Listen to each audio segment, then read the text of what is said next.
Bora, gente, continuar aqui então a última parte agora da timeline definitiva de Castlevania, tá? Finalmente vamos terminar aqui hoje. Eu acho que deve estar faltando aqui 1 hora e 24 minutos, tá? Então a gente vai ver esse daqui diretão até o final, beleza?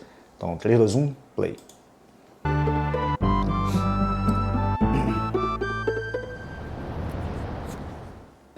Parte dos fãs de Castlevania entende que o último ponto da timeline representado pela visão de Koji Igarashi nos jogos foi Dawn of Sorrow. Ele acontece em 2036 e meio que serve pra mostrar que a vida do Soma vai ser uma constante atormentação de gente enchendo o saco pra que ele volte a se tornar o Lorde das Trevas. O que muita gente não sabe é que existe mais um capítulo complementando essa era de Castlevania, através da novela 悪魔城ドラキュラカブチの追走曲 isso aí mesmo, obrigado, Hein? Google. Esse pedaço de curiosidade foi supervisionado por Koji e foi lançado como uma espécie de adendo ou complemento à história na revista Dengeki Bunko, em novembro de 2008. Ele é mais um exemplo de mídia citado neste vídeo que não está inclusa na timeline oficial, mas que nós incluímos porque além da supervisão do Koji, ela oferece um aprofundamento do mundo obedecendo o cânone. Apesar de sua inclusão aqui, ela existir ou não tem pouco impacto nas coisas porque a gente não tem exatamente uma continuação dessa parte da linha pra trabalhar, né não? Se um dia este for desassociado do cânone por algum motivo, dá pra removê-lo tão facilmente quanto a novela do Symphony. E antes da gente começar, essa novela foi escrita por um camarada chamado Ryogo Narita, conhecido no Japão por florear seus textos de uma maneira que faz o Tolkien parecer simples. Eu li uma tradução provida pela Shiroi Komori, do Castlevania Dungeon, que fez um trabalho quase milagroso em adaptar a novela pro americano. E deixa eu dizer pra vocês, quase tive um aneurisma mental lendo esse negócio. Se alguma vez eu já me senti burro lendo algo de Castlevania, foi essa novela. Logo, eu vou tentar simplificar esse episódio pra vocês, focando apenas no que importa. É melhor pra vocês, é melhor pra mim, e se eu precisar ler mais uma vez que um vampiro personifica as profundezas escuras do fundo do mar, vou sair por aí num massacre usando um dicionário Aurélio. As artes do Vamp aqui servem pra ajudar vocês a visualizar melhor a história também. Dito tudo isso, era uma vez 2037. Dawn acabou e mais um ano se passou. Soma Cruz tá andando por aí mais sossegado que peixe de aquário quando este percebe estar sendo observado, mas dessa vez não por um aliado como Alucard, mas sim pela Morte, nossa caveiruda favorita. Curiosamente, em vez de querer passar a foice no garoto, ela vem gentilmente perguntar com olhinhos de gato carente se Soma não quer se tornar o seu novo mestre. E eu juro pra vocês, ao ser recusada, a Morte simplesmente manda aquele meme do compreensível tenha um bom dia, desejando que o rapaz viva sua vida em paz. Ela é eterna, o Soma não. Esperar uns aninhos não vai custar muito. Nesse meio tempo, dois caçadores de vampiros chamados de Curtis e Michelle Dynasty estão investigando os arredores de Valáquia em nome da igreja, que continua mantendo um esquadrão de especialistas treinados para a ocasião do Drácula voltar, algo que acontece desde Castlevania 3 se você lembrar da Saifa. O sobrenome Dynasty também deve ter esquentado sua orelha, e sim, Michelle é descendente do acrobata e esfaqueador de demônios Grant.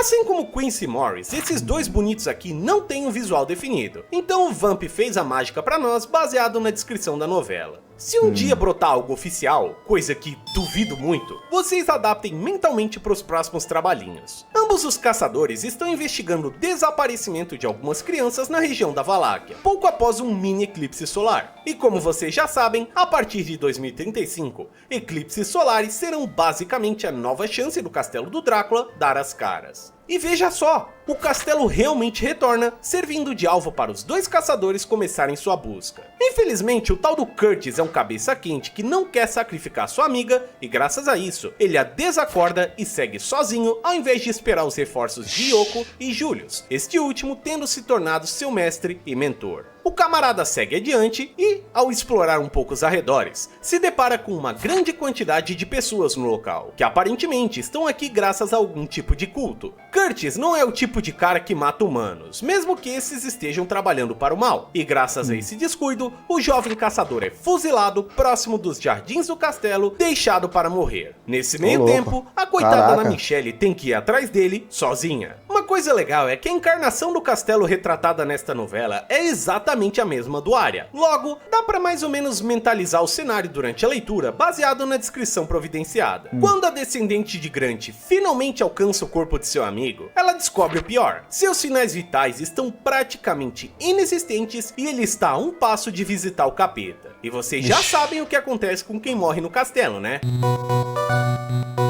Felizmente, um conhecido careca aparece para salvar o dia. Hammer. Ele ficou sabendo, sabe Deus como, que o castelo tinha aparecido e veio direto pra cá procurar a Yoko Belnades, porque ele sabia que ela iria aparecer se um evento assim ocorresse de novo. Eu queria escrever aqui um tópico sobre o quanto eu quero quebrar um vaso na cabeça de quem transformou o Hammer nesse velho tarado, mas o Mario me fez prometer que eu tinha direito a um criticismo por hora de vídeo, e eu já gastei tudo no começo desse tópico. Então, vamos ao que interessa. O velhote aparece e salva Curtis com uma poção mágica, daquelas que você só pode carregar 9 no inventário, lá no Arya. Mas aparentemente o conteúdo da poção foi misturado com água de cana vencida, porque quando o cara finalmente acorda, ele tá parecendo o Sasuke do Naruto, trevoso, pouco falante e estranho. Para adicionar as suspeitas, Curtis agora utiliza técnicas de combate quase sobre-humanas, que estão muito além de sua capacidade. Isso levanta umas 83 sobrancelhas na Michelle, que percebe o comportamento diferente de seu parceiro. Ela até começa a ficar para trás conforme eles se aprofundam no castelo, pois Curtis dá conta de praticamente todo inimigo que aparece sem dificuldade nenhuma. Nesse meio tempo, Julius e Yoko finalmente dão as caras, visto que eles tiveram que viajar de volta para Valáquia. Pisando no tal castelo, eles já percebem que há algo muito estranho. A atmosfera está diferente, existem câmeras de segurança no lugar, a presença de humanos pode ser sentida e o comportamento dos monstros é suspeito, já que estes parecem ignorar a presença dos caçadores. Julius, em especial, conclui com rapidez que este não é o castelo do Drácula, mas sim uma cópia feita de alguma maneira inexplicável.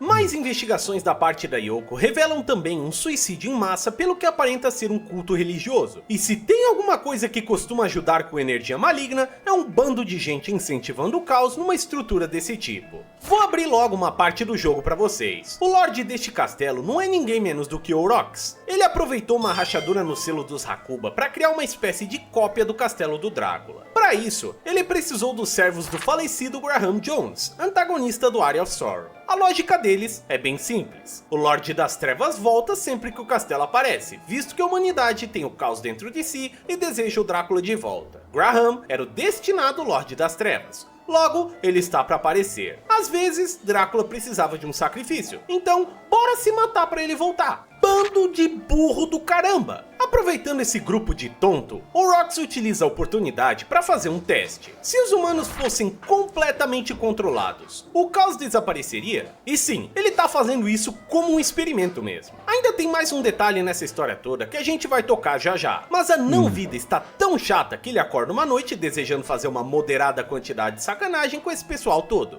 Essa sacanagem chama a atenção até mesmo da própria morte, que brotou no castelo depois de ser recusada por Soma Cruz. Ela explora a estrutura mal feita, questiona as imperfeições e esquisitices, como Slogre e Garbon não responderem ao seu chamado, e até mesmo luta com o próprio Aurochs quando a cortina da peça finalmente cai. Agora, peço um pouquinho da sua atenção caso você queira entender a ordem dos eventos, senão sua cabeça vai girar um bocado. Morte e Aurochs lutam. Morte leva a pior porque Aurochs estava preparado. A Morte tem sua magia completamente drenada, mas sua alma é largada para vagar. Prestes a desaparecer, ela possui o corpo de Curtis quase que por pura sorte assim que ele foi fuzilado. Curtis recebe auxílio de uma poção mágica de Hammer e consegue restaurar sua energia. Curtis agora não é mais Curtis, e sim Morte. Isso explica suas habilidades sobre-humanas e comportamento estranho. Curiosamente, em um momento da trama, o Curtis possuído enfrenta uma versão da Morte em um dos corredores, o que é bastante confuso. Se a Morte tá possuindo ele, com quem raios o cara tá lutando? A resposta é simples, mas um pouco confusa durante a leitura, como quase tudo que acontece. Basicamente, o Puppet Master lá do Dawn of Sorrow está presente no castelo,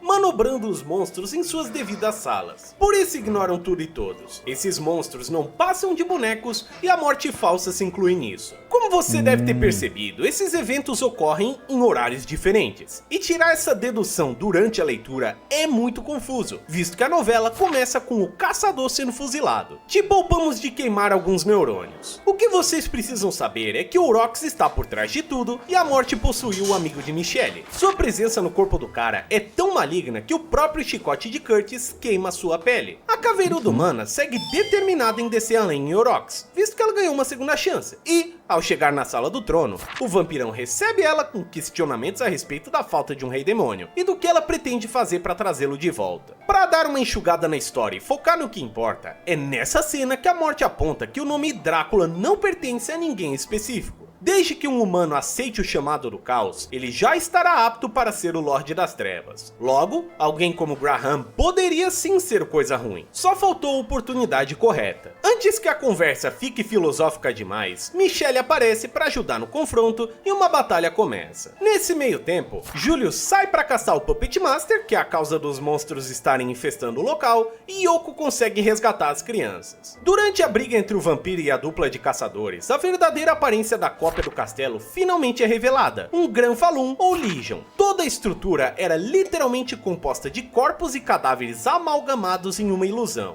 Orox fez essas pessoas se matarem para criar sua cópia do castelo. Macabro pra chuchu, né não? O que importa é que os dois capetas ficam brigando entre si, abrindo espaço para Michelle apontar uma bela de uma flechada de sua besta em direção de Orox. Ele consegue desviar com bastante facilidade, mas essa quebra de concentração é suficiente para Mortinha passar a foice nele. Os momentos finais do chupador de sangue revelam que ele não está arrependido de nada, visto que seu renascimento já está garantido. Vampiros têm o poder de retornar para a vida após alguns anos, então para ele, isto foi apenas uma brincadeirinha. Em seu último fôlego, ele questiona a fé da morte, que responde sem grandes alardes. Enquanto humanos existirem, ainda há caos para trabalhar, e se tem caos, ela não precisa de seguro-desemprego. Orox vira pó, e o vínculo da caveiruda com o corpo de Curtis também se desfaz, visto que o negócio meio que foi feito pelas tabelas. Antes de ir pro além, ela lembra a todos que essa foi uma aliança frágil, e em um próximo encontro, os humanos voltarão a ser seus inimigos. Com isso, Curtis pode finalmente descansar em paz, já que ele tinha praticamente batido as botas antes do vínculo com a entidade foiçuda. Mas pera aí, na verdade, a morte ter entrado no corpo dele pode ter gerado um efeito benéfico. Seu corpo ainda não estava 100% morto, e o seu desejo de ver Michelle em segurança o manteve de pé. Já que a morte não quer mais seu cadáver, ele pode voltar a assumir o controle do bagulho. Se isso foi obra dela ou não, não sabemos. Vai ver, o esqueletão não queria ficar devendo nada pra ninguém.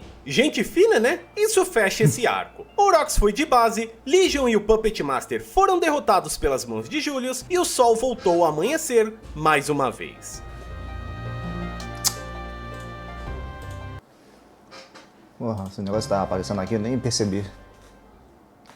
Chegamos ao fim de Castlevania, né? Depois do Dawn não tem mais nada, né não? A novela de 2037 marca o fim das narrativas importantes em que Koji Igarashi esteve envolvido. Tanto ela quanto o radiodrama de Symphony foram lançados em novembro de 2008 e, um mês depois, Order of Ecclesia deu as caras. Após isso, não tivemos mais nenhum produto ocorrendo dentro da linha do tempo. Isso não significa que Castle havia morrido. Koji ficou na Konami até 2014 e houveram produtos de escopo diferentes sendo trabalhados e lançados nesse meio tempo, como Harmony of Despair e o Adventure Rebirth, que apesar de não serem canônicos, ainda tiveram o envolvimento do Bigodinho. Mas, uma coisa curiosa sobre isso tudo é que, durante toda essa época, o site japonês oficial de Castle continuava sendo atualizado. A parte engraçada é que a linha do tempo oficial contida nesse site, que forma a espinha desse vídeo, ficou parada desde 2006, o ano de lançamento do Portrait of Ruin. As novelas, Order of Ecclesia, qualquer coisa de 2008, nada disso entrou nela. Portrait foi a última coisa. Vai saber o que aconteceu por trás dos panos. Então, em 2017, quase uma década depois de sair o Order e com o Koji fora da Konami, este website foi descontinuado e removido da internet, sendo acessível apenas por plataformas externas como o Wayback Machine. Páginas e mais páginas foram perdidas, além de aplicações dedicadas produzidas para o Flash Player. A não ser que você faça uma pesquisa muito aprofundada, tudo isso foi esquecido, quase replicando o próprio final de Order se a gente parar para pensar. Isso acabou deixando os fãs de Castle órfãos de algum material oficial sobre a linha do tempo real da saga, gerando dúvidas e confusão discussão sobre quais eventos podem ou não ser considerados como corretos. Será que a Konami estaria reescrevendo a história novamente, como o Koji fez no passado? É a Konami, caras. O que vocês acham que viria deles? Um vídeo desses? Nah. Em 2018, eles ressuscitaram uma página de natureza similar, que mostrava apenas as datas dos lançamentos dos jogos. Nada de tocar no canon. Os fãs tiveram que esperar o lançamento de Castlevania Collection em 2019 para finalmente receberem algum tipo de confirmação sobre o estado da história da franquia. Ela veio através do material bônus que pode ser acessado pelo menu principal. E como receber meias no Natal, essa linha interna também decepciona, cobrindo apenas os jogos contidos dentro da coletânea. Ou seja, uma resposta veio, mas ela estava pela metade. Nosso último porto seguro veio através do lançamento de Castlevania Grimoire of Souls, aquela de jogo lançado para Android que morreu menos de um ano depois de ser desenvolvido, só para ser ressuscitado como um jogo de Apple Arcade. Grimoire funciona como uma celebração do cânone, tirando algumas dúvidas que ficaram penduradas nesses mais de 10 anos, reconfirmando todos os jogos que existiam na linha do tempo japonês original, mas adicionando umas coisas bastante questionáveis. Sob nova direção, Castlevania recebeu mais um episódio canônico, 11 anos depois, e a gente vai dar uma breve olhada nele. Bem breve, porque Castlevania está morto e eu não tenho o que é necessário para esmagar a rata dele, visto que o jogo só tem para iPhone. Bora lá que eu explico adiante. 2037. Sabe-se lá quando. Grimoire of Souls. Grimoire.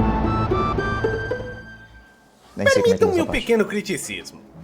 Detesto Grimoire of Souls, tanto sua ideia quanto sua execução. Um produto feito para celebrar o cânone, mas preso em um aparelho caríssimo, enterrado em mecânicas de gacha e que traz umas ideias que não fazem sentido lógico nenhum. Tá me dizendo que o fucking Alucard de todas as pessoas não conhece a Charlotte ou o Browner? O maluco literalmente passou a lança dele pra família Lecard, mas não ficou sabendo que o castelo do Drácula voltou em plena Segunda Guerra? Ah, tá bom, me engana que eu gosto, misterioso escritor da Konami. Grimoire foi publicado originalmente em 2019 para celulares Android. Como falei antes, esse cara aqui teve um ciclo de vida completamente perturbado, mas, pelo menos, ele ainda é jogável pelos 4 caras que têm interesse. Esse aqui é provavelmente o Castlevania com o maior número de diálogos, história, cutscenes e curiosidades da franquia inteira. E ele tá preso em um modelo de celular caro que é impossível de ser emulado. Pra piorar, o texto japonês aqui é extremamente trabalhoso de adquirir. Trocando em miúdos, todas as centenas de linhas de diálogo desse jogo não podem ser facilmente extraídas da memória. Elas são enviadas pela internet para o jogo enquanto você joga. E a única maneira de ler todos requer que você decifre uma fonte complicada. O trabalho para traduzir apenas esse jogo seria o trabalho desse vídeo inteiro. Então, nesse caso específico, nós vamos usar a versão em inglês, mas não tem problema. A trama desse jogo é bastante direta e o que conseguimos de informações relevantes apresentadas por ele já aplicamos aqui no script. É o velho caso de muito papo para pouca história, sabe? Muitos diálogos, mas se você for filtrar apenas o que é importante, dá para reduzir bastante coisa. Só que para filtrar, precisa consumir. E esse jogo é complicado de consumir. Logo, por favor, nos perdoem nessa parte, mas a inacessibilidade torna esse episódio mais difícil que o normal de trabalhar. Estaremos usando compilações de gameplay providas pelos seguintes canais do YouTube, para que assim possamos ter algo para exibir para vocês.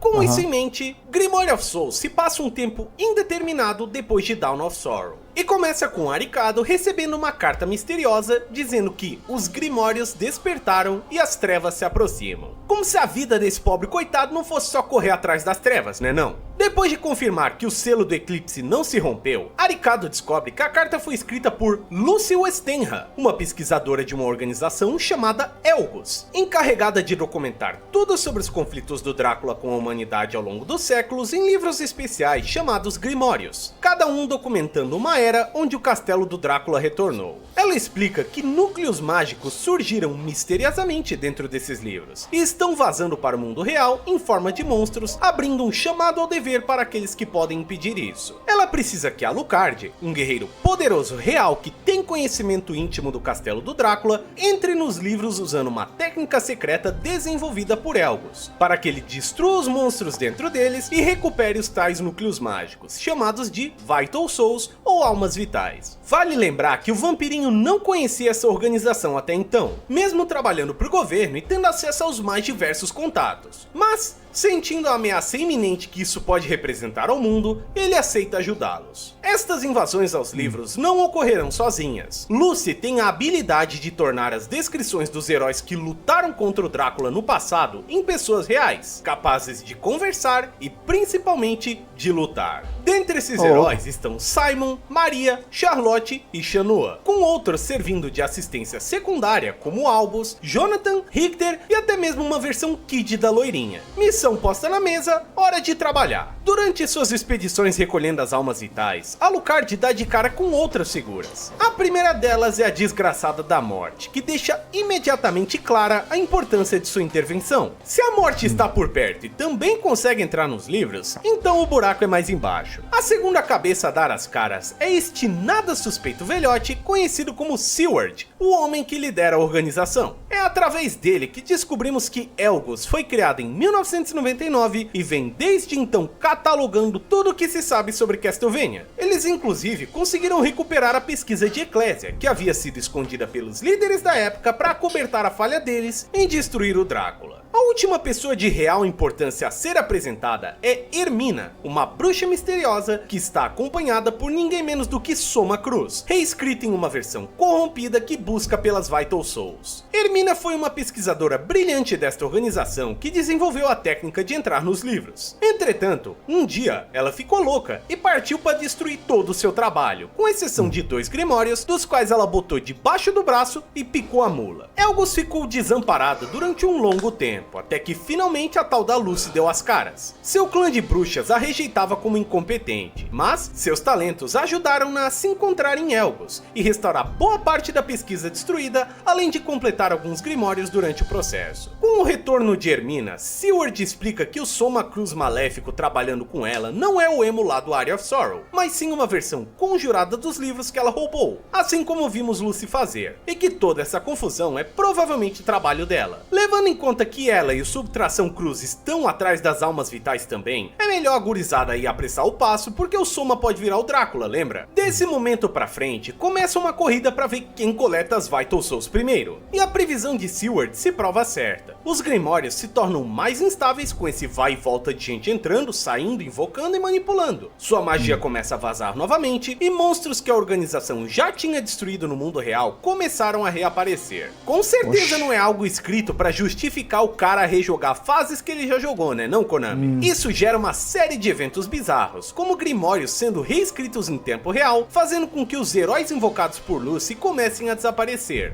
Graças a Alucard, essas situações são evitadas, mas sempre por muito pouco. O tempo está acabando. O conflito atinge um pico quando, durante uma das recuperações de almas vitais, Arikado e companhia são surpreendidos pelo Soma do Mal, que está trabalhando em conjunto com Hermina no mundo real para roubar todo o trabalho coletado até então. E sabe o que é pior? Eles conseguem. Soma e Hermina fogem com todas as almas, deixando Alucard e Lucy a ver navios. A única tranquilidade dessa situação vem através do fato que o castelo continua preso no eclipse, então eles não precisam se preocupar com a ressurreição do Conde, certo? Parece algo plausível o suficiente. Só que a nossa amiguinha Charlotte lembra a todos que isso não é garantia, visto que lá na sua época um estudo de magia chamado de espelhamento já estava sendo desenvolvido. Basicamente, quando 2 objetos mágicos são construídos idênticos, é possível transferir seu conteúdo de um para outro perfeitamente. Ou seja, mesmo que o castelo descrito nos Grimórios seja apenas um punhado de texto, em termos de magia, ele e o castelo dentro do eclipse são a mesma coisa.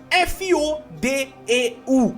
Nesse meio tempo, Lucy descobre que Hermina e Soma fugiram para o Grimório de 1797, a era onde Alucard derrotou o Drácula. Hora de ir atrás deles. Uma vez na sala do trono, Arikado encontra Hermina, derrotada. Diante dela, sentado em seu trono, está seu papito, agora ressuscitado. E aí, velhote? Uma batalha se inicia entre os dois, acabando tão rapidamente quanto ela começa. Esse Drácula aí tá com falta de ferro e vitamina D, parecendo mais uma projeção fragmentada do que o Lorde dos Demônios. De qualquer maneira, Soma aparece, impede Alucard de recuperar as almas vitais roubadas e as absorve. Ele explica que as tais almas na verdade são o poder solidificado do vampirão e ele estava apenas usando Hermina para seu próprio objetivo de se tornar o Drácula completo. Quando Arikado tenta intervir, nossa mamãe caveira favorita, que está há 1000 anos enchendo o saco, aparece para proteger o Soma falsificado, ajudando-o a fugir com as almas capturadas. Novamente sem opções, o grupo arrasta Hermina para o mundo real porque tá na hora de conseguir umas respostas. A feiticeira explica que antagonizou o grupo pois acreditava que Arikado e companhia estavam tentando reviver o Drácula, afinal, este era o real objetivo da organização Elgos,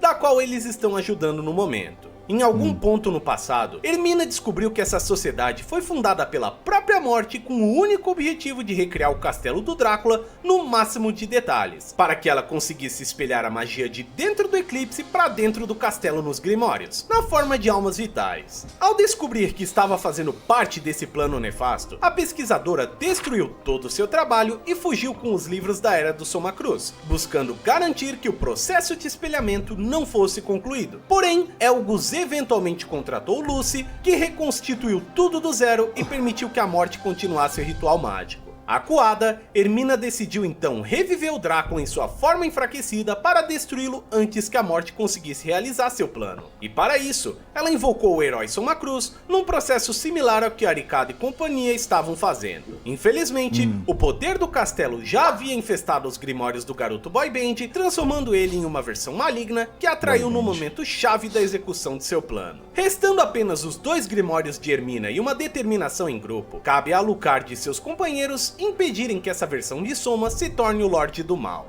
Para que isso aconteça, Hermina e Lucy desenvolvem um feitiço capaz de separar o poder do Drácula de seu usuário. Parece algo meio que vindo do nada, mas essa ideia foi similar ao que o Browner fez lá em Portrait, isolando a Sala do Trono do resto do castelo para que ele pudesse dominá-lo. Para representar o nascer do sol e da esperança dos seres humanos, esse feitiço é chamado de Aurora. Sabendo que Soma também está em busca das almas vitais restantes, Alucard e sua gangue preparam uma armadilha no livro de 2036, usando a alma vital de Gergot para atrair o rapaz até eles. Após uma tentativa falha e uma batalha perigosa, Soma é finalmente separado das almas vitais que coletou até então com a ajuda do recém-batizado Aurora. Isso dá ao grupo 2 vantagens, um Soma Cruz purificado e uma bolota misturada das almas coletadas até então, unidas em uma só. No mundo real, Seward cumprimenta os heróis por seu merecido sucesso. Eles conseguiram impedir que a transformação de Soma se concluísse e graças a isso, a vitória é deles. Só resta um passo, enviar o poder das almas vitais de volta para o eclipse, de onde nunca deveria ter saído. Só que aí eu te pergunto, espectador que já deve estar morrendo de ver um vídeo de sabe Deus quantas horas, quem é que tá faltando nessa história? Se você respondeu internamente que é a nossa Ossuda favorita, bingo! Seu prêmio é assistir eu explicar o resto da trama. Sim, Seward se revela como sendo a morte esse tempo todo, manipulando e observando os movimentos de seus inimigos de perto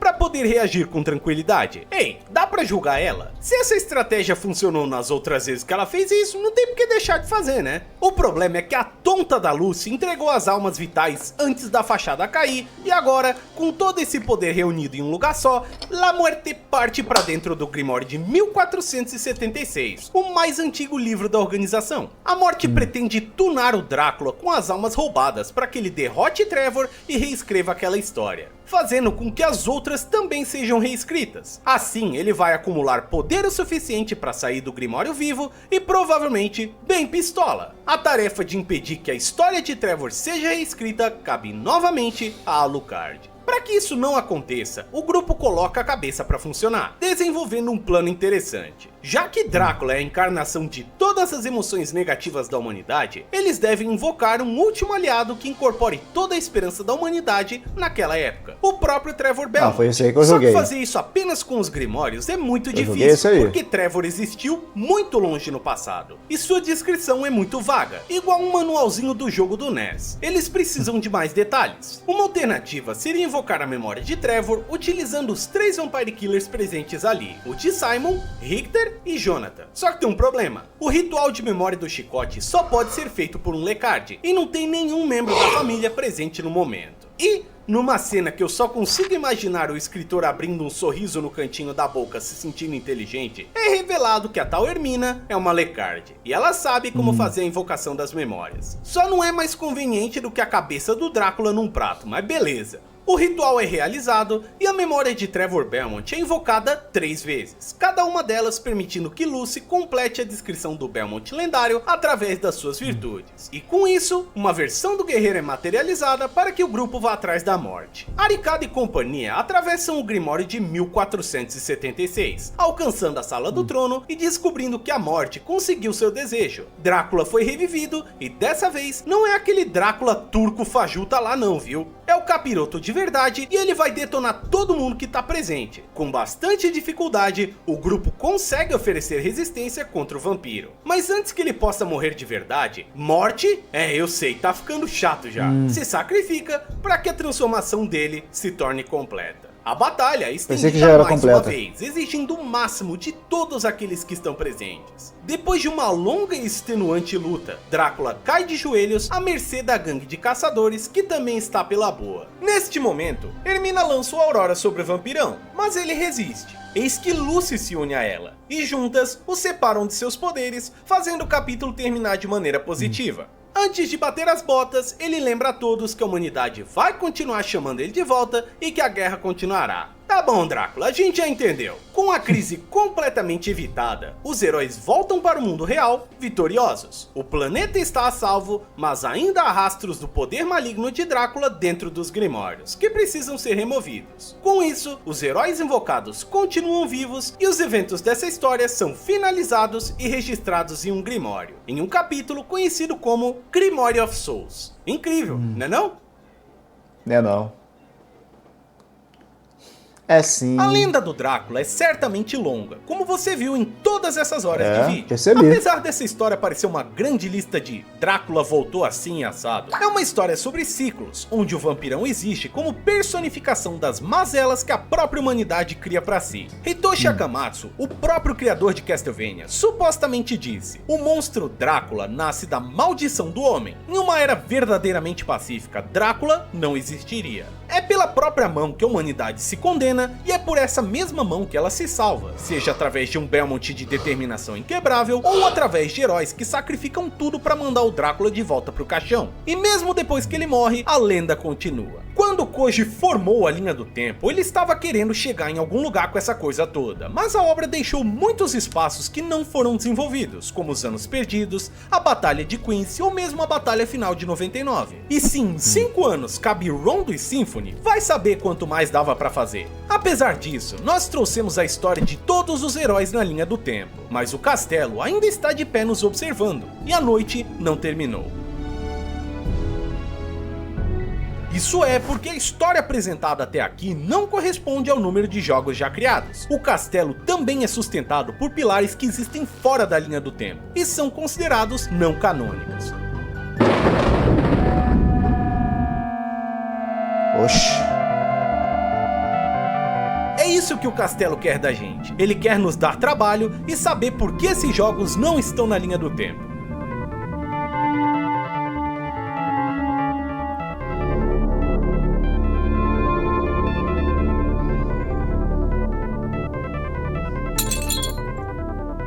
Felizmente, a gente gosta de trabalhar. É hora do Fora de Linha. Caraca. Já tem coisa pra cacete, hein? Meu Deus. Ainda falta 1 hora de vídeo.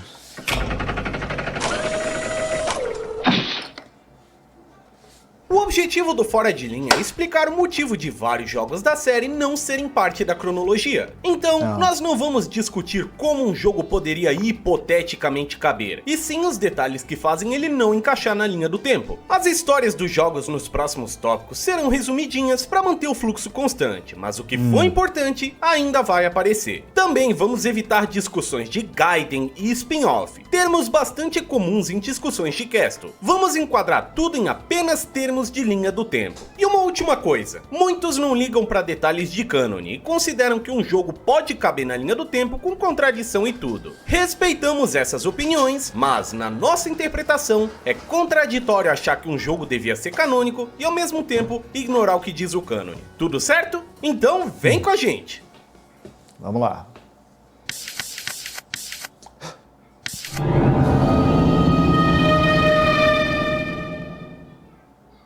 Começamos o primeiro tópico do Fora de Linha com Lords of Shadow, o provável capítulo mais fácil de se descanonizar. Por que eu digo isso? Porque desde sua concepção, este jogo não faz parte da linha do tempo principal. Falo isso literalmente. O primeiro trailer de Lords sequer tinha Castlevania no nome, e depois de seu batismo sob as águas da franquia, este foi concebido como um reboot da saga inteira. Como vocês devem ter imaginado, isso gerou uma certa fúria na época, pois parecia que Lords viria para substituir o cânone principal. Até a própria conta oficial já respondeu isso ainda na época. É um universo alternativo. No fim do dia, essa saga ficou no seu próprio cantinho, e até hoje aguardamos a conclusão da história de Gabriel Belmont como Drácula. Quer dizer, eu aguardo. Metade da fanbase odeia Lords. Metade da fanbase tem gosto ruim.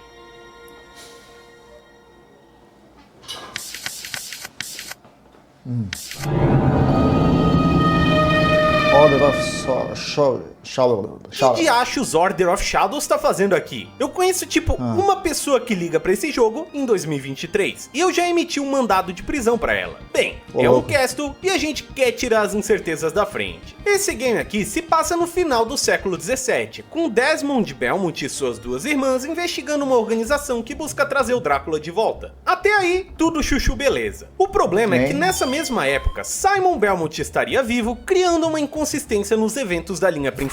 Daí o possível motivo do jogo não ser canônico, mesmo que ele referencie o cânone. De qualquer forma, os próprios devs chutaram ele pro escanteio, deixando-o apenas como um spin-offzinho de celular. Ainda assim, uma curiosidade bacana deste game aqui é a citação de um personagem chamado de Giovanni, que é descendente de Rinaldo Gandolf, lá do Lament. Essa é a única citação do nome desta família fora de Lament of Innocence. Pelo menos dá pra ver que os devs jogaram o jogo de PlayStation 2.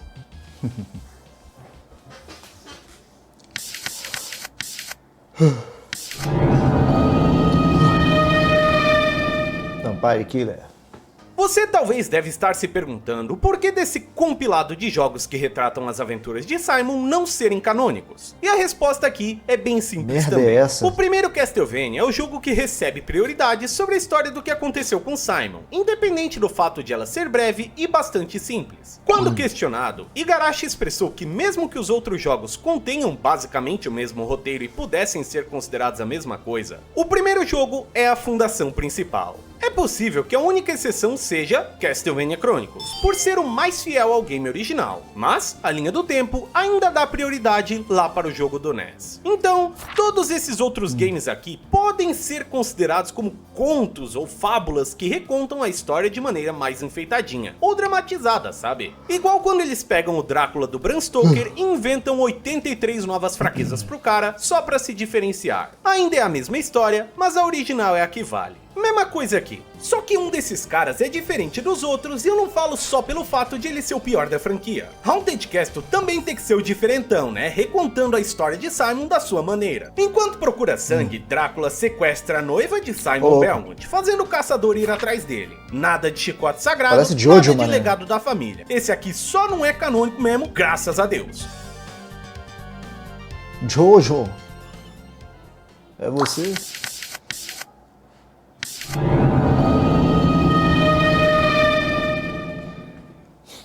Rebirth seria uma chance interessante de contar a primeira aventura de Christopher com mais detalhes, talvez desenvolvendo as origens da família Bartley que, como falei na parte do Adventure, podem ter ajudado na ressurreição do vampirão. Infelizmente, o jogo não tem praticamente nada de história, e o episódio original continua valendo como canônico, principalmente pelo fato que o Drácula é derrotado de verdade no Rebirth, e no original ele escapa vivo. Iga já comentou sobre isso também. Para ele, como o Rebirth está mais para um jogo totalmente novo do que para um remake, é melhor tratá-lo como uma continuidade alternativa. A gente vai ver a mensagem que ele diz isso mais uma vez, já já. Parando pra pensar bem, lembra que no tempo do Simon as pessoas pensam que Christopher derrotou o Drácula de primeira? Não é engraçado que é nesse jogo que isso acontece? Quase como se essa fosse a versão dos eventos passada adiante para os Belmonts. Mas, divagamos. Aquela tralha de jogo do Game Boy prevalece.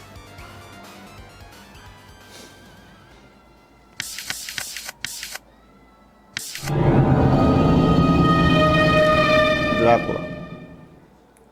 Castlevania Drácula X é um caso parecido com os vistos até então. Ele reconta a história de um jogo canônico da sua maneira. Boa parte do conto original de Rondo ainda está presente aqui. O protagonista é Richter, Maria e Annette estão no jogo e o Drácula é o vilão final. Mas basta entrar nas entrelinhas para ver as inconsistências. Desde coisas pequenas, como Annette e Maria serem irmãs, até coisas maiores, como a completa ausência de certos personagens, como Terra, Iris e até mesmo Shaft, o feiticeiro que causou a bagunça do jogo original. Não, esse cara aqui não é o Shaft, é só um mago bastardo que rouba seu FPS. O jogo também ocorre séculos depois do Simon, criando uma diferença de datas. Só que mesmo com todas essas inconsistências, Drácula X ainda está incluído na linha do tempo oficial. Por quê? Há de se acreditar que é graças à presença maior deste título. O Super Nintendo teve um alcance estrondoso se comparado ao PC Engine, e Rondo ficou exclusivo do Japão por muitos anos, até que seu remake, lançado no PSP, finalmente o ajudou a dar as caras por aqui, expondo a aventura original do Richter para o público ocidental. Só que isso são apenas detalhes. Iga realmente tratava o jogo como uma continuidade alternativa, e Rondo ainda tem prioridade na linha do tempo. Então,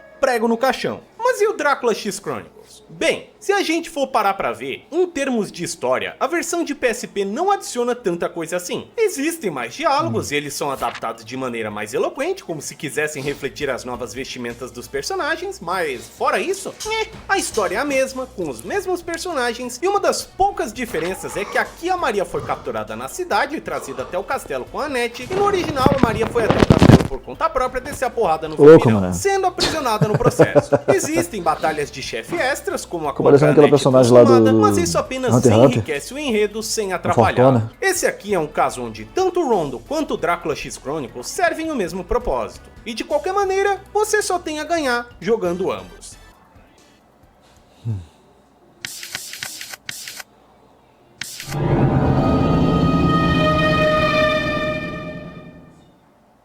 Aposto que você não esperava ver Harmony of Despair por aqui, né? Harmony tem uma historinha escondida ali no menu de ajuda do jogo. Pois é, se tu não sabia, fique sabendo que você não está sozinho. Eu mesmo não sabia até fazer o vídeo do jogo há menos de meio ano atrás. Ela conta sobre um grimório mágico que tenta trazer o Drácula de volta devido aos registros das encarnações do castelo contidas em suas páginas. Porém, os heróis que impediram a reencarnação do Rei Demônio também estão contidos nessas páginas. Logo, você já deve ter entendido que Harmony of Despair é basicamente uma beta de Grimoire of Souls, tanto em história quanto em alguns conceitos da jogabilidade. Com isso, dá pra se dizer que Harmony não é canônico porque Grimoire of Souls o tornou obsoleto. É basicamente a mesma história, mais trabalhada e com mais personagens. Simples assim.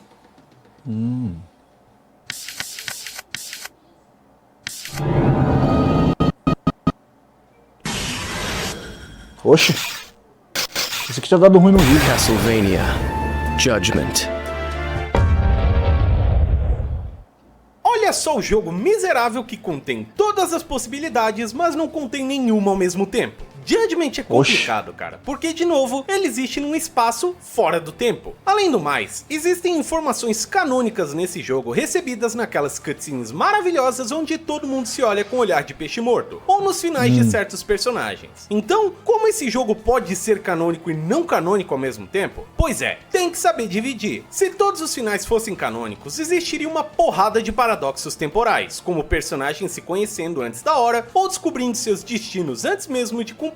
Imagina a bagunça que ocorreria na cabeça desse povo, né? Como o Aeon explica, estar numa espécie de dimensão atemporal também abre a oportunidade para coisas impossíveis se tornarem possíveis, como Maria ou Alucard derrotarem um Drácula Supremo que provavelmente veio lá de 1999. Ou a presença desse cara aqui que, normalmente, complicaria tudo. Já já a gente fala dele. Logo, todas essas coisas não aconteceram. O que possivelmente aconteceu de verdade foi a campanha do Aeon, o protagonista desse jogo aqui. Ele não aparece em nenhum outro Castlevania, mas pertence ao que Igarashi descreveu como uma organização de observadores do tempo que trabalham para manter o fluxo da história, que também inclui esse outro cara aqui. Aeon é um ser fora do tempo, e seu dever é corrigir qualquer inconsistência temporal que possa fugir daquilo que já está escrito. A campanha dele é a única que envolve uma luta contra contra todos os personagens do jogo. Ele precisa derrotar todos os heróis e vilões para conseguir uma chave de cada, abrindo a possibilidade de enfrentar o Time Reaper, enviado de 10 mil anos no futuro para ceifar a era onde Drácula existiu. Primeiro o Leon quer caçar um período inteiro do dia, agora temos um cara que quer apagar um período inteiro de séculos. Castle só lida com extremos, né não? Como Aeon é o primeiro oponente de cada personagem do jogo, podemos presumir que a versão oficial da história é que eles foram puxados para esse paradoxo,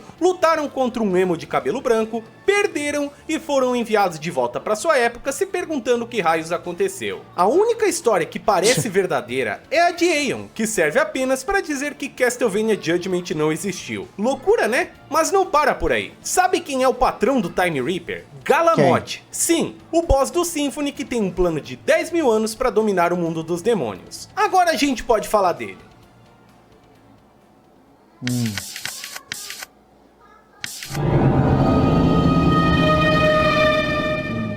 Kid Drácula. Hora do jogo do Alucardinho, recentemente trazido para os americanos curtirem junto com a coletânea, só para descobrirem que é uma cópia de Mega Man. Sim, tem gente que disputa que esse jogo é canônico por causa de alguns detalhes bastante curiosos. História longa feita curta? Não, Kid Drácula não é canônico, descrito assim até mesmo no guia do Drácula X Chronicles por ser uma paródia de Castlevania como um todo. Drácula Kun é literalmente uma versão fofinha e engraçadinha do filho do Conde, que dormiu por 10 mil anos e resolve se vingar do Galamoth por este ter se tornado o grande rei demônio enquanto ele dormia. Porém, devido a algumas pistas e referências que foram ocorrendo na série, muitas delas feitas apenas como piadas para os fãs atentos, certos detalhes são de levantar as orelhas. Por exemplo, esse jogo se passa em 11.797, exatos 10 mil anos depois de Symphony of the Night. Qual chefe naquele jogo tem um plano de 10 mil anos que também está no Kid Drácula? Correto, o Galamoth, o dinossauro gigante que solta raio lá no castelo invertido. Galamoth é um ser imune a alterações no tempo que trabalha com muita paciência. Ele joga o jogo longo, digamos assim. E é possível que seu plano milenar de virar o grande coisa ruim envolva viagens temporais. Um de seus funcionários é o Time Reaper lá do Castlevania Judgment. E a grande sacada desse cara é que ele foi enviado para apagar a linha do tempo onde Drácula existiu, garantindo a dominância completa do Galamoth como rei demônio. Só que como já falamos, Judgment é complicado, e ele abre algumas possibilidades, duas das quais vamos expor aqui, baseadas nas informações disponíveis. O primeiro caso mantém o Alucardinho descendo porrete no dinossauro temporal como uma linha alternativa, exatamente como vemos no jogo. Graças a isso, Galamoth envia o Time Reaper pro passado, que é derrotado, e então decide viajar também para resolver as coisas por si próprio. Ele termina na linha do tempo errada e morre pelas mãos de Alucard lá no Symphony. É um caso sólido. Porém, a outra possibilidade é, a gente não sabe exatamente o que acontece 10 mil malditos anos no futuro de Castlevania, porque o último jogo canônico na linha do tempo oficial ocorre em 2036. Então, pode ser que exista um Galamoth no futuro do cânone que é separado da versão dele do Kid Drácula e lida com viagem no tempo. Só que a Konami tinha que embolar mais o meio do campo. Lembra aquela linha do tempo que lançou com a coletânea de aniversário? Ela inclui Kid Drácula claramente marcado como spin-off, como o guia do Drácula X Chronicles já tinha dito. Mas o que é isso aqui? Kid Drácula esteve dormindo por 10 mil anos, porém, de alguma forma, seu jogo parece ocorrer em tempos modernos. Ele e Alucard não poderiam ser a mesma pessoa, ou poderiam? Mesmo quando eles são claros, eles inventam outro mistério. Agora existe uma dúvida sobre Kid Drácula ser Alucard e sobre o resto do jogo. Isso aqui sequer ocorre 10 mil anos no futuro? Pra gente, o que resta é fazer como a Konami faz. O jogo Kid Drácula é uma paródia, e enquanto não existir um esforço maior para esclarecer isso, vamos continuar assim. Então tá bom.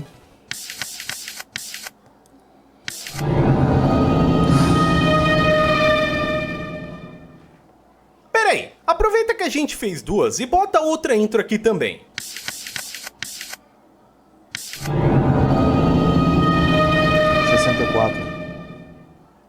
Pronto. Em Legacy of Darkness, jogamos com Cornell, um homem-fera que tem sua irmã adotiva sequestrada como sacrifício para o Drácula. Para salvá-la, Cornell acaba sacrificando sua alma de lobo. Ele perde seus poderes, salva sua irmã e foge vivo. Show de bola! Só que não tardamos a descobrir que isso era tudo um plano da morte e dos lacaios do Drácula. Eles desejavam sacrificar essa alma para criar um novo corpo para o Conde reviver anos mais tarde. Em Castlevania 64, jogamos com Reinhard Schneider e Carrie Fernandes, um Belmont e uma Belnari. Hades. Drácula voltou e cabe a eles o destino de destruir o mal. No meio da sua aventura, eles conhecem um menino misterioso chamado Malus, que ora os ajuda, ora foge deles. Eventualmente, eles descobrem que esse menino de 8 anos, inicialmente inofensivo, é de fato a reencarnação do Drácula, que está pouco a pouco recuperando suas memórias e veio até o castelo para completar sua transformação. Sobra pra duplinha poligonal de cara fortão e menina fofinha acabarem com esta reencarnação. Legacy of Darkness e Castlevania 64 foram os primeiros títulos 3D da franquia, e graças a isso, houve a expectativa que o 3D trouxesse uma trama mais séria e uma experiência mais cinemática para a série de pular batendo com o chicote. Pra você ter uma ideia, esses jogos foram tão bem recebidos quanto o Symphony quando saíram, eles eram grandes. Então não é estranho que tenha ouvido uma linha do tempo oficial incluindo os dois. Pois é, lembra tipo 3 horas e meia atrás, quando citamos que divisões diferentes da Konami tinham perspectivas diferentes do enredo? Castlevania 64 foi produzido na divisão Kobe da Konami, que emitiu sua própria linha do tempo contendo estes dois jogos. Porém, ali por 2002, essa divisão foi dissolvida e com ela, sua linha do tempo, restando apenas a de Igarashi, agora diretor da série inteira. Iga mais tarde informou que ambos esses jogos foram pretendidos como algo à parte, já se colocando fora do caminho de qualquer trajetória principal que a equipe do Koji estava planejando. Como ele trabalhou com Castlevania e não a gente, só nos resta confiar na sua palavra. Mas saiba que essa bagunça ainda aborrece os fãs da primeira aventura 3D do Draculino até hoje, já que vários deles acreditam que o jogo foi removido injustamente e se encaixaria perfeitamente na linha do tempo que temos. Será que encaixa mesmo? Vamos ver o que esses jogos dizem. Para começar, Reinhardt é um Belmont, independente do seu sobrenome Schneider. Até aí, beleza. Só que Castlevania 64 se passa em 1852, mais de 50 anos após o Symphony of the Night. Nessa época, a gente sabe que Richter desapareceu com Annette, transferindo o chicote para os Morris no início do século. Então, o que um Belmont está fazendo com o chicote em 1852? E digo mais, porque a memória que o chicote tem do último Belmont a utilizá-lo é de Richter e não de Reinhardt. Lembra disso aqui? Mas aí você pode responder que isso são retcons feitos posteriormente, e eu concordaria. Não fosse a gente saber hoje que o desaparecimento dos Belmonts no século XIX é uma noção que existia desde o Bloodlines. Não foi algo que o Koji inventou depois, sem mais nem menos, pra atazanar os fãs do Reinhardt. Se a gente ignorar isso, que não é coisa pequena, dá pra se dizer que a história não conflita tanto com o resto da timeline. Até o Drácula abrir a boca. Ele diz durante o jogo que está recuperando suas memórias de uma batalha que ocorreu 100 anos atrás. Na verdade, a própria introdução já informa você que ele está acordando de um sono de um século, então isso não é uma hipérbole. 100 anos antes de 1852 é 1752, uma época onde sabemos que o Conde não retornou. Round of Blood, que acontece em 1792, especifica que o último retorno de Drácula havia acontecido na época de Simon, 100 anos antes. Ele não lembra do Symphony, não lembra do Rondo, mas lembra de uma batalha que nunca aconteceu? The fuck? O mais engraçado é que a própria Konami Kobe colocou o Rondo na sua timeline. Eles reconheciam que o jogo existia de maneira canônica, mas não perceberam que Castlevania 64 embabanou as datas. Ai ai ai, viu? Nem o Koji quis contradizer Rondo. Harmony ocorre em 1748, entre Castlevania 1 e a jornada de Richter. Mas lembre-se que o Drácula não revive naquele jogo, e o castelo que serve de contexto é explicitamente declarado falso. Só que claro, só entramos nesse ponto para mostrar que essa conversa é mais complicada do que parece. Como informamos, de acordo com Igarashi, 64 e Legacy estão fora do cânone, mesmo representando Castlevania muito bem. E hey, não são nossas palavras, são as do próprio Iga. Olha aí, se ele não gostasse daquele universo, duvido o dó que ele teria trazido o Lobinho de volta para alegrar os fãs. Aproveitem e joguem Legacy of Darkness. Baita jogão! Foi o universo de capítulo, basicamente, né? Aí.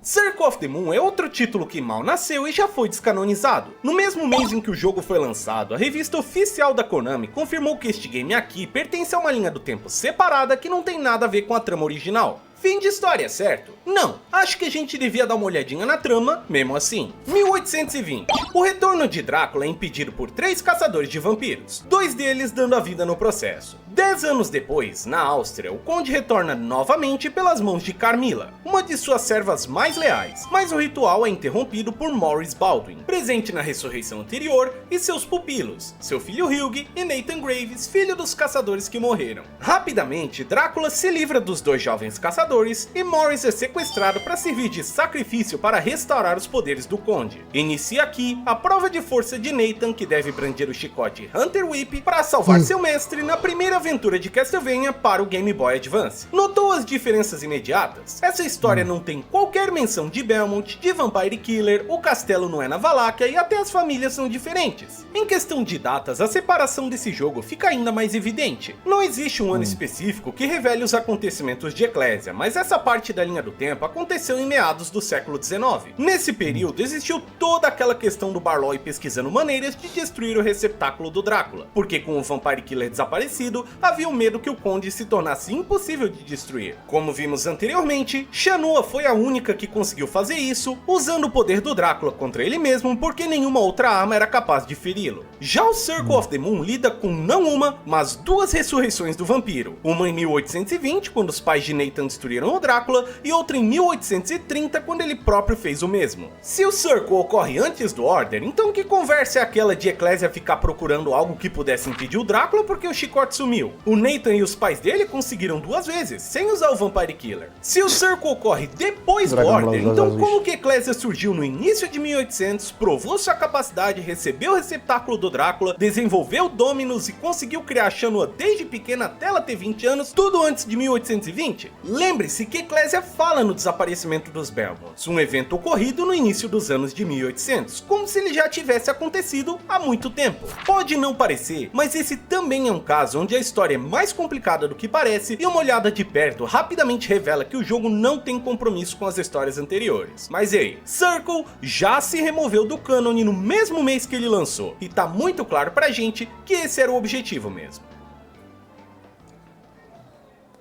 Aproveitando que a gente cobriu Circle, quero usar essa oportunidade para comentar uma coisa que já foi referenciada algumas vezes aqui no vídeo, mais especificamente essa timeline aqui, com a presença destes 3 camaradinhas nela. Para algumas pessoas, a presença neste material oficial implica que esses títulos voltaram a fazer parte do cânone, mas temos confiança de que esse não é o caso e vamos te explicar o porquê. Essa linha do tempo era parte de um bônus de aniversário de 20 anos da série que vinha com uma pré-order de Portrait of Ruin em lojas dos Estados Unidos, como a GameStop. Ela faz um resumão do cânone e no geral oferece mais acertos do que erros. Só que tem um pequeno detalhe, ela não existiu no Japão, a terra natal de Castlevania, ficando com algo exclusivo apenas para os americanos. E aqui já começam os problemas. Quando esse bônus deu as caras em meados de 2006, a linha oficial japonesa já existia desde pelo menos 2002, sendo gradualmente atualizada até chegar na sua forma final. A principal diferença entre as duas é que a versão japonesa não inclui o Circle, nem Legacy, nem o 64. Não inclui, nem jamais incluiu em toda a sua existência.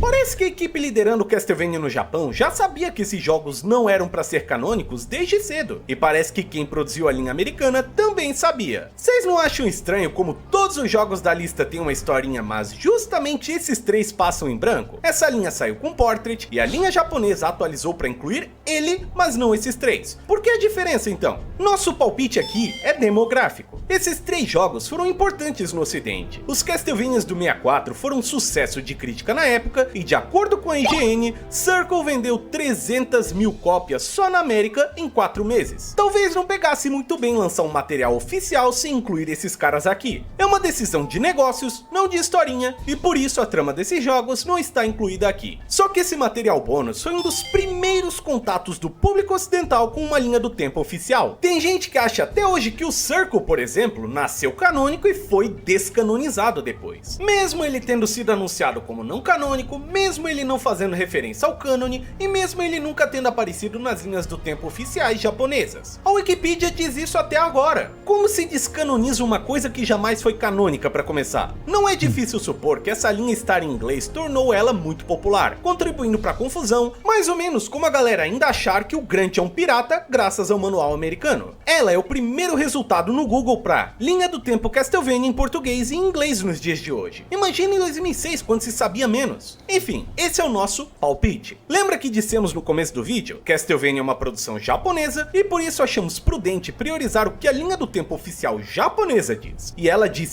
4 vezes que esses jogos não são parte dela. Acho que é o suficiente, né? Apesar de existirem algumas curiosidades interessantes que podem ser referenciadas aqui e acolá, se analisarmos o contexto inteiro, não dá pra usar essa linha do tempo como prova final para o trajeto da história de Castlevania. Fim de história.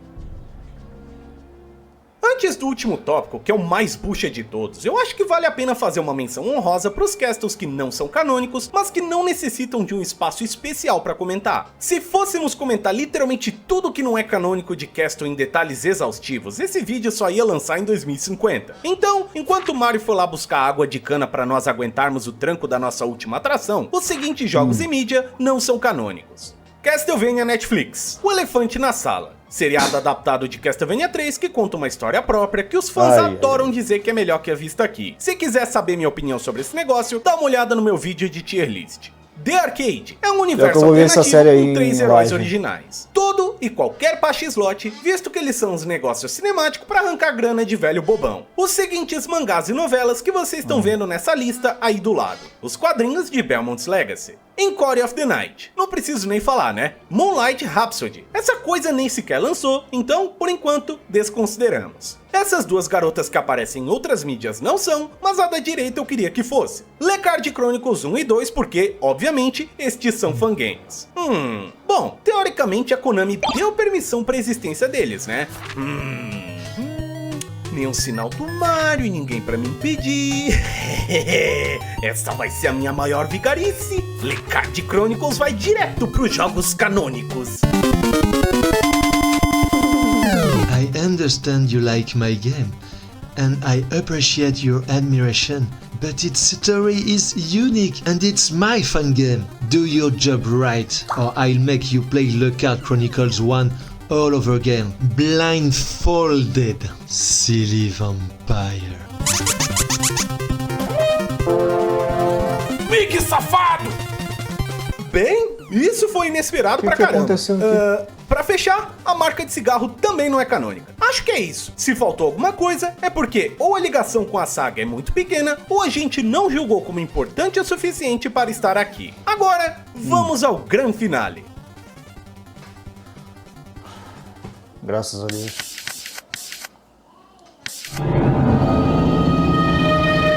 Legends.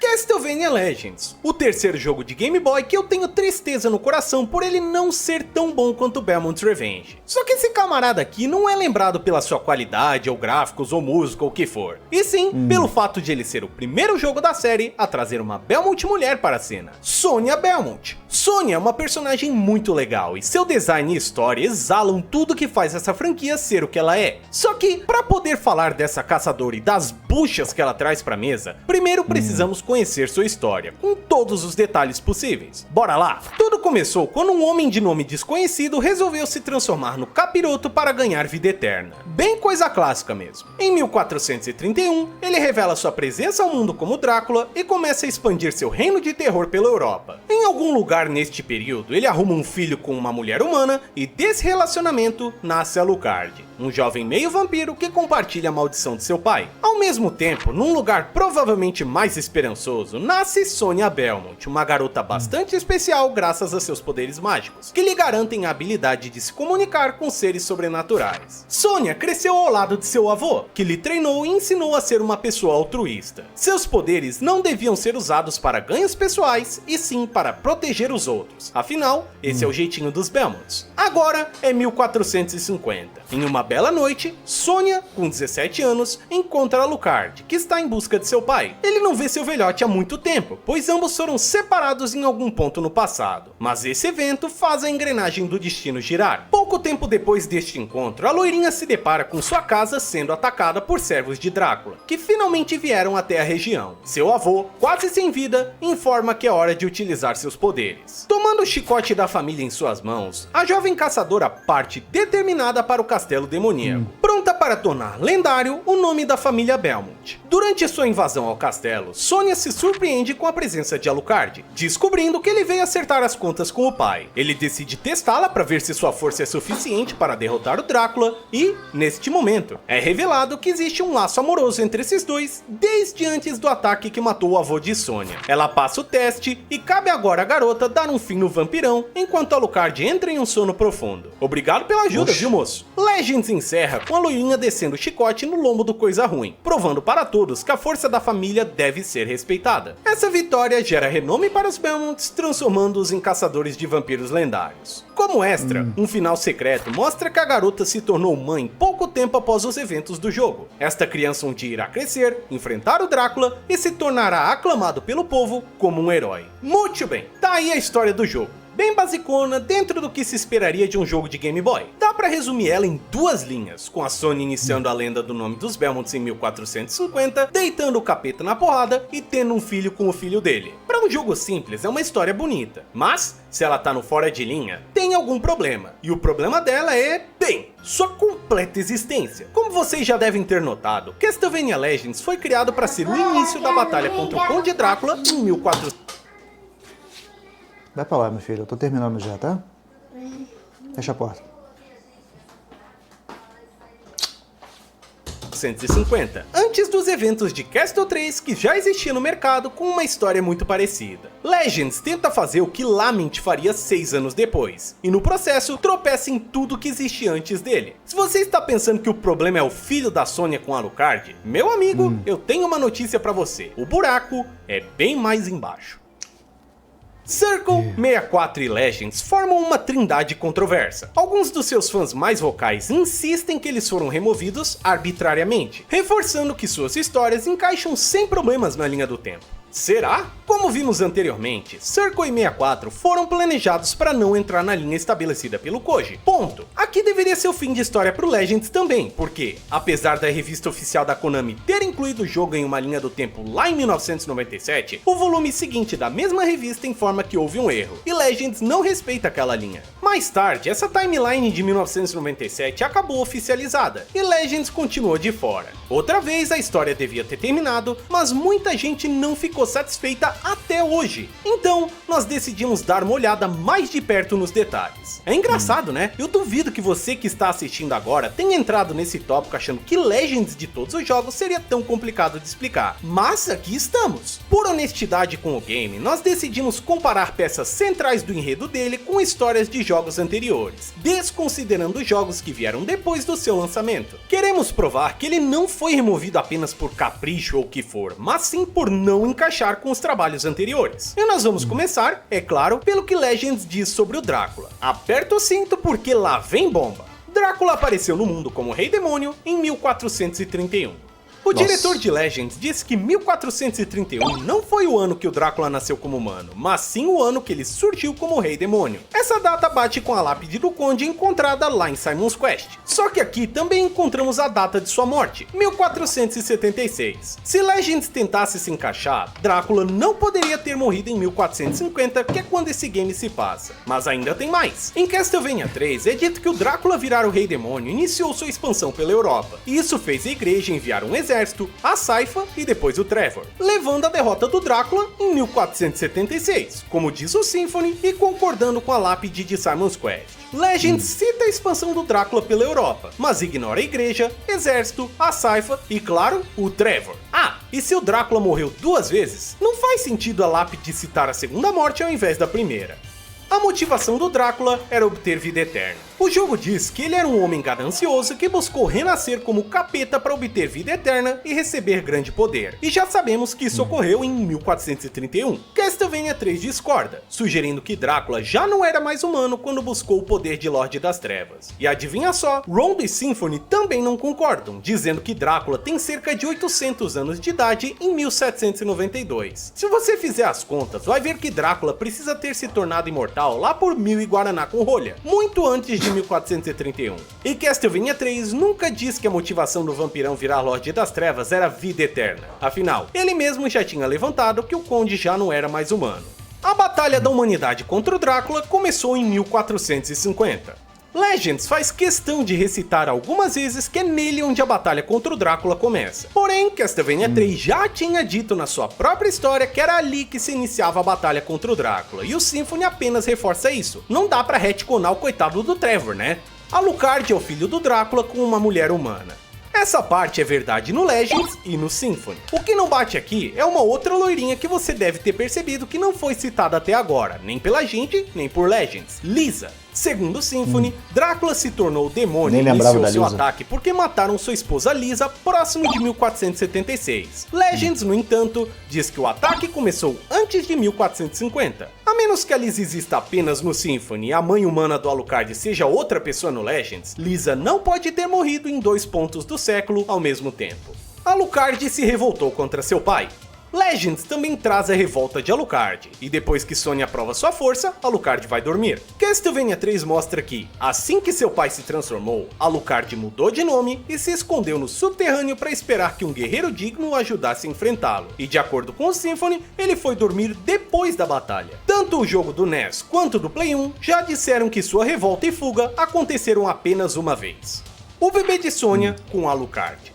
Finalmente a gente pode falar do bebezinho da Sonya. A cena final de Legends aponta que seu bebê lutará contra o Drácula e se tornará aclamado como um herói no futuro. Curiosamente, 2 Belmonts carregavam o título de Herói Belmont Lendário, Trevor e Christopher. No começo da série, quando existia pouca coordenação entre as equipes desenvolvedoras, os jogos desses dois apresentavam ideias de aventuras muito parecidas que foram separadas anos depois. Se a gente presumir que Legends ignora um caçador em favor do outro, existe uma brecha para que o bebê possa ser um deles. Muita gente acredita que o bebê encaixa como Trevor, mas a contradição com ele a gente já falou. Drácula virar o capeta dá início aos eventos do jogo dele, começando a guerra contra a humanidade ali, não antes com a Sonya. Mas se o Legends ignorar Trevor e o bebê for Christopher, adivinha, vai dar na mesma. A história do Christopher repete que o Drácula se transformou no tempo dele, fazendo ele ir lá caçar o vampiro. Pode pausar, confira você mesmo. Então, o bebê não pode ser nem o Trevor, nem o Christopher. Mais um ponto que não encaixa, mais uma sova lendária no Drácula que a gente não viu. Tudo isso foi para mostrar que Legends não conseguiria se sustentar sem atropelar um monte de coisas que já haviam sido colocadas na mesa. Você ainda pode me questionar, mas Alucard, antes do Iga não tinha timeline para contradizer. E até pouco tempo atrás esse seria um argumento plausível, mas recentemente o fax de Castlevania Bloodlines, obtido pelo camarada Mike Levy, confirmou que já havia uma ideia de continuidades antes mesmo do Koji pisar na franquia. Várias ideias aqui foram respeitadas pelo Iga quando ele criou a linha do tempo final, como o desaparecimento dos Belmonts, a separação do Trevor e Christopher e até a história dos Morris ser uma trilogia. Isso tudo foi mantido por Koji quando ele assumiu a cadeira de diretor. Desenvolvimento de jogos não é uma festa sem controle. A próxima equipe está sempre seguindo a orientação das anteriores. O próprio Iga já apontou que era próximo das equipes de vários jogos que ele não trabalhou. Então, assuma que esse pessoal conhecia os trabalhos internos da empresa. E assim, não querendo chutar cachorro morto, mas olha só o que acontece se a gente considerar os jogos que vêm depois do Legends. Tá aí, pode ler, pausa o vídeo, zóia tudo. Não tem jeito. Quando Koji disse que removeu Legends especificamente por motivos de conflito de história, ele não tava brincando. Esse jogo é uma desgraça. Como citamos antes, saiu na revista Konami que Legends ignorava a timeline da equipe do Iga. Até aí, beleza. Mas isso não impediu o Bigodinho de expressar o que ele achava sobre o jogo em ocasiões diferentes. Em uma delas, o cara lamentou sua qualidade, citando que Legends não teve a orientação dos projetistas originais da série. Nossa, em vergonha. outra especialmente controversa, ele foi em simples e diretas palavras, cringe. Numa entrevista de 2003, Koji supostamente expressou sua opinião a respeito de caçadoras de vampiros femininas. Primeiro, ele cita a remoção de Sonya. Aí, de acordo com ele, personagens femininas costumam ser sacrificadas e é mais fácil criar personagens femininas fracas. E que por isso iria ponderar se Castlevania poderia receber uma protagonista feminina. Comentário infeliz, certamente. Graças a isso, construiu-se a noção de que Iga é sexista. E apenas a menção breve de Legends não ser canônico invoca essa conversa, desviando o foco dos méritos do jogo em si. Inicialmente, nós sentimos a necessidade de encontrar a fonte primária dessa entrevista, porque, apesar de acreditarmos que ela é real, só temos referências sobre ela de segunda mão. Mas, em segundo lugar, quando se analisa o contexto anterior da vida do Koji, essa resposta dele parece muito insensível. E não seria a primeira vez que o que ele disse é traduzido de forma errada. Pra você que não sabe, a carreira de Koji Igarashi decolou com esse joguinho aqui, Tokimeki Memorial, um simulador de namoricos onde ele trabalhou como escritor. Hoje em dia, dating sims bem escritos não são necessariamente raridade, mas, na época do Koji, me perdoem a palavra, era só putaria. O que fez Tokimemo se sobressair foi justamente não seguir essa rota. Era um jogo profundo, com relacionamentos complexos, que tratava suas personagens com dignidade e não como máquina de hentai, incentivando o jogador a explorar todas as rotas e conhecer a personalidade única de cada uma das alunas do colégio Kirameki. Seu sucesso foi tão grande e seu impacto tão importante que o mercado de simuladores de namoro nunca mais foi o mesmo. Se você ainda não cansou de assistir vídeos de YouTube maiores que 2 filmes do Poderoso Chefão, tem um vídeo de 6 horas do canal Action Button explicando a visual novel inteira e seu impacto social. Vou deixar o link na descrição, pois vale bastante a pena. Sem Tokimemo, não teríamos esse pequeno game indie underground jogado por apenas 3 pessoas. Pois é, foi por causa do sucesso da visual novel que a Konami permitiu Iga se juntar ao time de Castlevania e lá foi ele revolucionar a fórmula de novo. Ao deixar de lado o mundo machão de Castlevania e adotar uma história mais romântica com a estética delicada de Ayami Kojima, Iga planejava tornar Castle mais acessível, inclusive para mulheres. O resto é história e já contamos história para 3 dias aqui. Também é sabido que o título favorito do Koji é Castlevania 3, que inclui Sypha Belnades, a maguinha essencial na queda do Drácula, que jamais foi retconada da série. Então, neste ponto, acho que você consegue ver a nossa surpresa com a tal entrevista. O cara não altera a história dos simuladores de namoro sendo um sexista e não mantém a bruxa Sypha uma peça fundamental da linha do tempo dele para depois dizer que heroína não encaixa no passado de Castlevania. Depois de correr atrás da fonte feito 2 malucos, não encontrar e finalmente pentelhar o entrevistador Shane Bettenhausen no Twitter, parece que a entrevista existiu mesmo e não dá pra passar pano. Mas sabe o que dá pra fazer? Apontar que essa entrevista aconteceu em 2003. Faz tempo. Depois disso, Iga produziu Order of Ecclesia e nos deu uma das heroínas mais interessantes da franquia inteira na forma de Shanoa, a única pessoa capaz de enfrentar o mal supremo quando os protetores da humanidade sumiram. E no final do jogo, é o seu irmão quem morre, invertendo o clichê das histórias de vampiro onde a donzela é sacrificada. O bebê pessoal de Iga, Bloodstained, novamente traz uma mulher como estrela. Esse game certamente tem seus problemas de escrita, Jesus como tem, mas na minha opinião, Iga já se provou várias vezes. Cara, os braços direito e esquerdo dele são mulheres. E não é só um caso de, ele tem amiga mulher. Elas andam com ele desde o Symphony, e o toque pessoal delas alterou a percepção da franquia até hoje. Sabe o Príncipe Trágico? Tanto o personagem quanto a música, obra das duas. Tá aí. Mas e o Legends? Iga falou cringe. Sim, mas ele também disse que havia conflitos na história. Nós mostramos isso aqui em exaustivo detalhe e eu quero lembrar de novo que Legends já tinha dito que não estava comprometido com a linha do tempo do Symphony. Resta então um último ponto. Retcons. Retcons em franquias tão antigas quanto essa são mais do que normais. O Symphony, por exemplo, fez exatamente isso criando a Lisa, o retcon mais importante da era do Koji, que altera até a origem do Alucard. Então a conclusão é óbvia. Se o Iga pode, por que o Legends não pode? Mas se pergunte, quanto a gente precisa remover, editar e picotar para fazer o Legends caber na linha do tempo? O Drácula não encaixa, o Alucard não encaixa, a guerra não encaixa, nem o bebê da Sônia encaixa. Quanta gente pode tirar até a história da Sônia deixar de ser a história da Sônia? Então,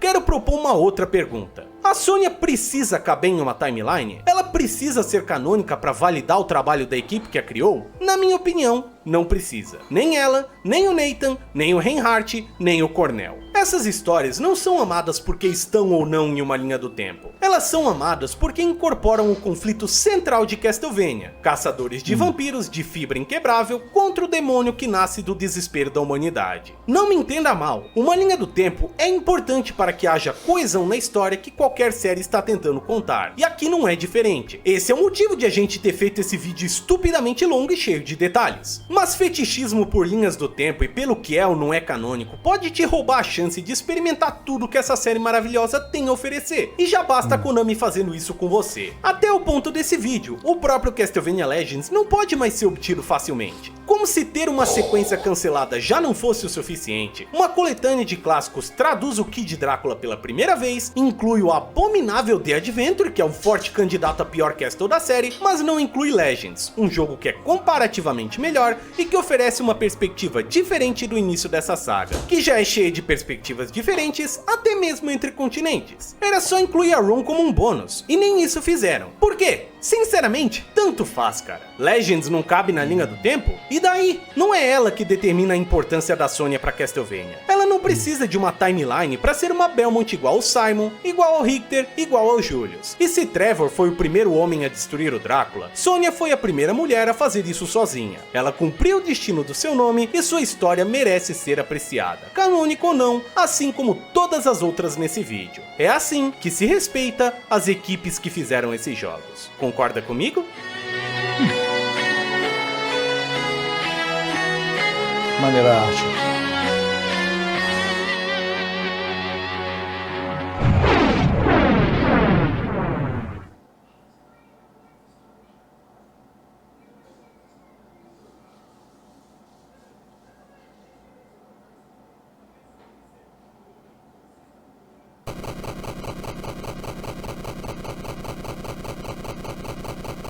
Maneira essa estética antiga de jogo, mano.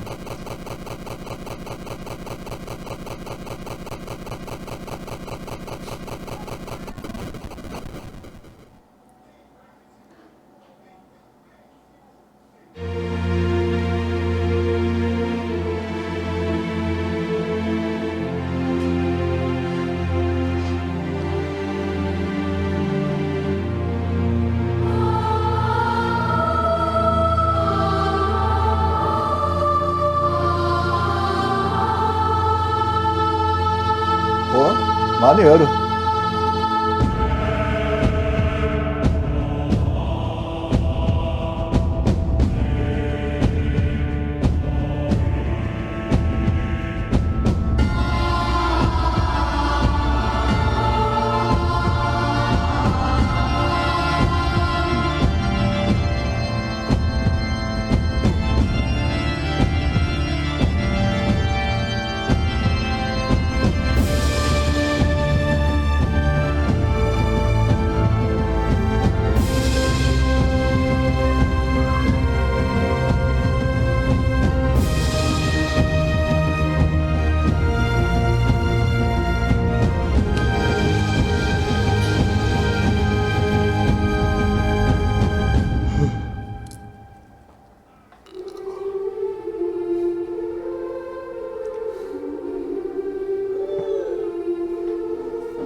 Cara, essas artes ficaram muito boas.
Maneiro.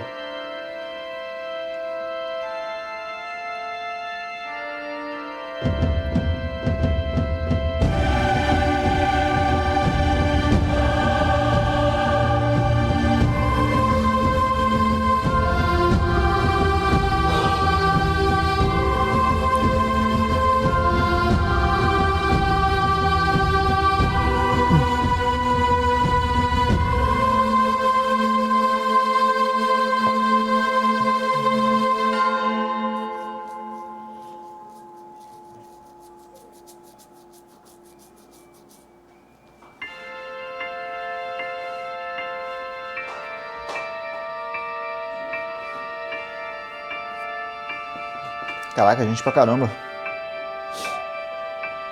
Pô.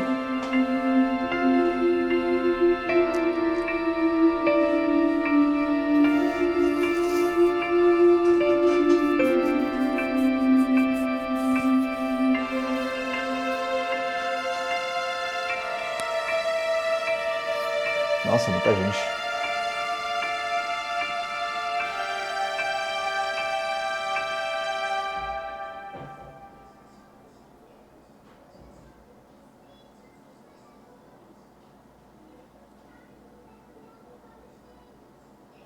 Sim. É. Acabando. Eita.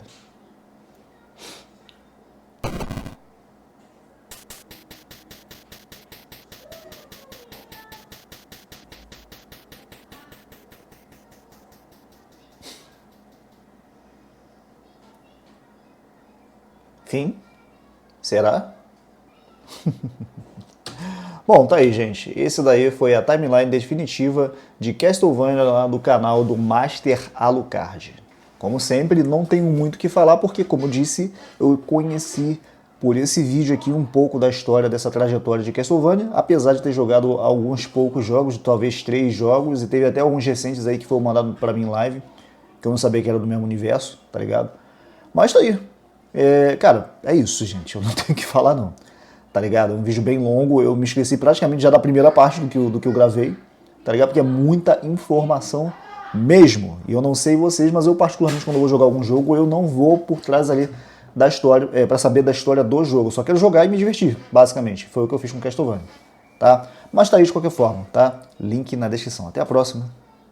E valeu!